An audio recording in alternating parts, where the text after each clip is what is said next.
What up, pilots? Well, and for this video, tankers as well. Another topic I want to talk about when it comes to adding immersion to simulator mode is ground sim.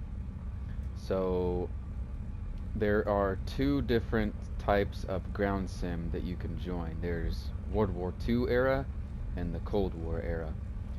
And when you open up events and tournaments, you can see the two. And you just queue, and it basically match makes to join a battle at some random map. And there, every 24 hours, the battle rating will change comparative to the aircraft and the ground vehicles that you're allowed to take. They change every 24 hours, and yeah, there's two versions. There's World War II, early World War II to late World War II, and then there's post World War II all the way up onto the current higher parts of the game, like F-16s and stuff like that, MiG-29s and Abrams, and T-90, stuff, those types of ground vehicles. But one thing I want to talk about is the making again the map bigger. So this is World War II. So this is like late World War II. I'm in an LA-7B right now, which is like late World War II, post World War II. It's like LA-7s and 109Ks and tall 152s and Doras and Dornier 335s with Tiger 2s. So that battle rating, that area. So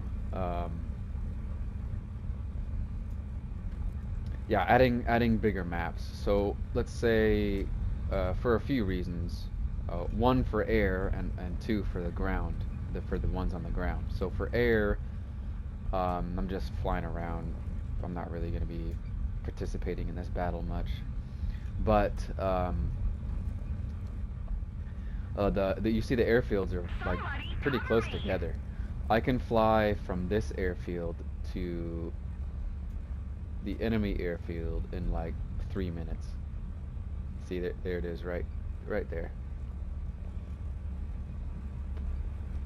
I can fly from here to there in like 2-3 minutes. And if I get into a dogfight, right where my nose is pointed, about right here, with a 109 or whatever it may be, and I'm starting to win, after like the third or fourth pull, after dropping my bombs or they've dropped their bombs or whatever, after a certain amount of pulls, like 3 to 4 pulls, trying to get guns on, and I'm starting to get win, a lot of the times they'll go from there and just run to their airfield, and there's the airfield right there, there's the enemy airfield right there. I'm getting winning cues. They'll start running away. It's literally going to take me from here to there 20 to 30 seconds just to get there. So a lot of the times when it comes to the air stuff in ground sim, a lot of the times they'll just run away to their airfield for cover. So there's really not a lot going on there when it comes to the air stuff.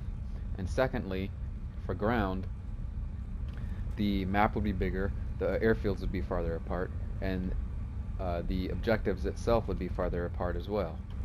So the ground vehicles on the ground would be able to prepare an ambush, hide behind a rock, hide behind a building, hide behind some bushes, and with their team, and prepare an ambush for the enemy that's going to be coming into the point, or that's going to be driving down that road, or driving to that area. They'll be able to prepare ambushes, have a couple extra minutes to prepare.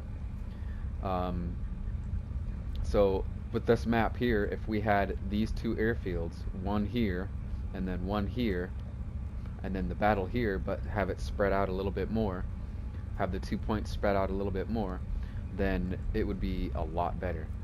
It'd be more immersive. People could prepare for ambushes on the ground. They could set up tank destroyers with their buddies. They could set up heavy tanks, medium tanks. They could set SPA. You just have more time to prepare for the battle on the ground. if the objectives were a little bit farther apart.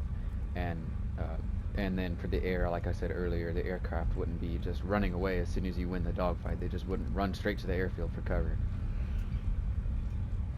Especially at the higher battle rating, because at the higher battle rating, even with at the higher battle rating, like if it was the F-16, MiG-29 battle rating, the Pantsers and all them, as soon as I take off from here, there's going to be a Pantser like right there, already aiming at me, trying to shoot me down as soon as I take off, and that's ridiculous. That's absolutely ridiculous. They need to have the maps bigger for ground sim as well. The objectives farther apart. And on top of that, instead of when you click on events and tournaments, rather than clicking on the World War II era or the Cold War era, you would be able to, and instead of queuing up for the battle that picks a random map or whatever, they should have it set to where you can click on ground sim and you can scroll through the list of what maps there are and what battle ratings there are, just like there is for air simulator mode. You'd get a lot more people be a lot more interested in doing ground sim if that was the case, rather than this matchmaking. So yeah, that's pretty much ground sim right there for you.